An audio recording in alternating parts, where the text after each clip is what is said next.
Hello, I'm Mohsen Jamal and you watch Afghan News. The Afghan Interior Ministry says a roadside bombing in the country's west has killed 11 people, most of them members of one family. A ministry statement on Tuesday says the bomb went off when a police vehicle was driving by Monday evening in Badghis province's Qadis district. The vehicle was part of a three-vehicle police convoy that had stopped shortly before to pick up a family that needed a radio into town.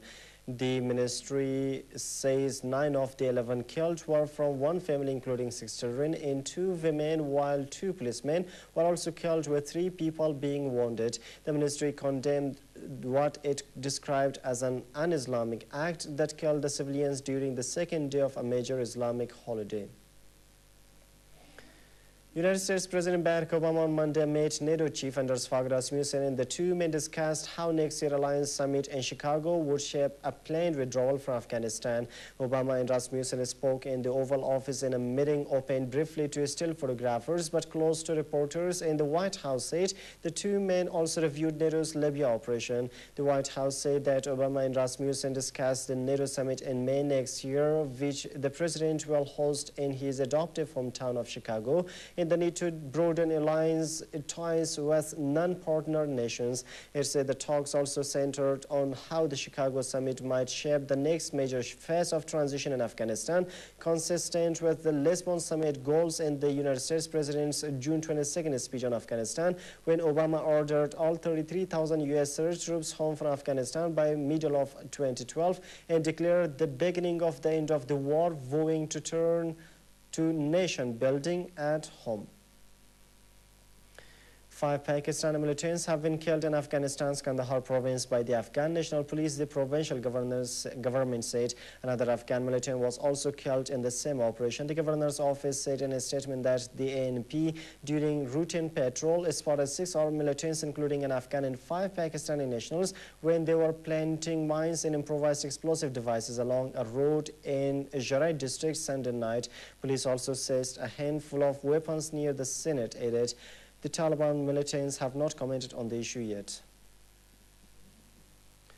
An earthquake of 5.5 magnitude has rattled the Hindu Kush region of northern Afghanistan, but there are no immediate reports of damage or injuries. The U.S. Geological Survey says that the quake occurred Monday at 4:29 p.m. local time. The epicenter was in northeastern Badakhshan province, where the quake was felt for about 15 seconds. It also was detected in neighboring Afghan provinces and created slight tremors in Pakistan's capital Islamabad.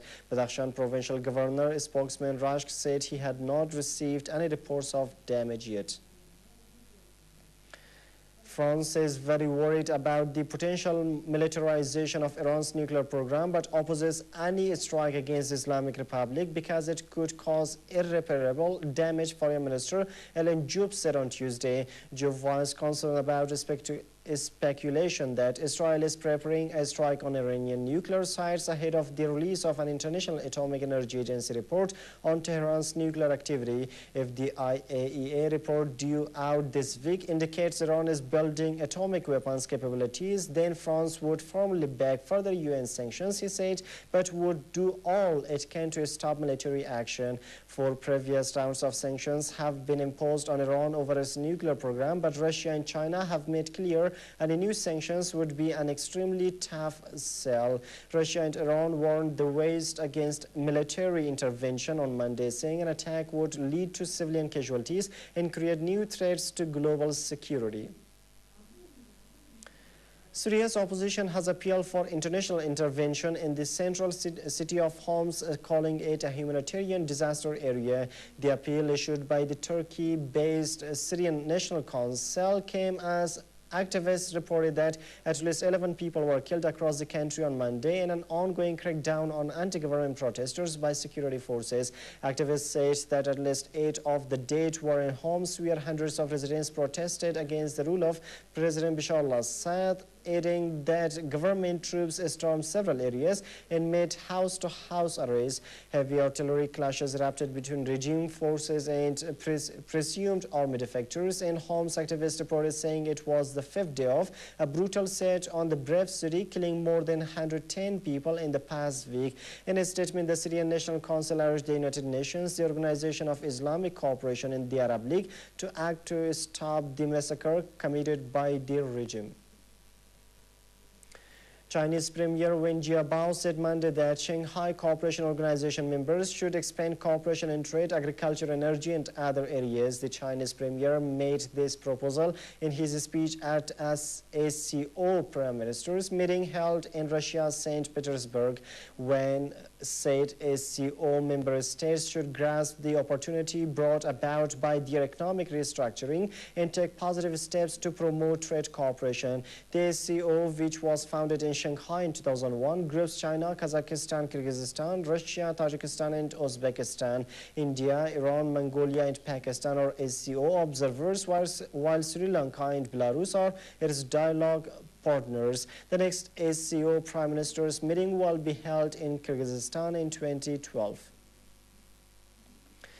And that around 4,500 polling stations have opened in Liberia's presidential runoff election amid fears of violence and intimidation after clashes left at least 4 people dead in the capital, Monrovia. The deaths resulted from clashes between opposition supporters and police following an exchange of gunfire during a mass rally in Monrovia, according to reports from the scene. Demonstrators had taken to the streets after Winston Tubman, the opposition candidate hoping to unseat Ellen Johnson Sirleaf, said he would boycott the runoff and called on his supporters to do likewise over fears of fraud favoring the incumbent president.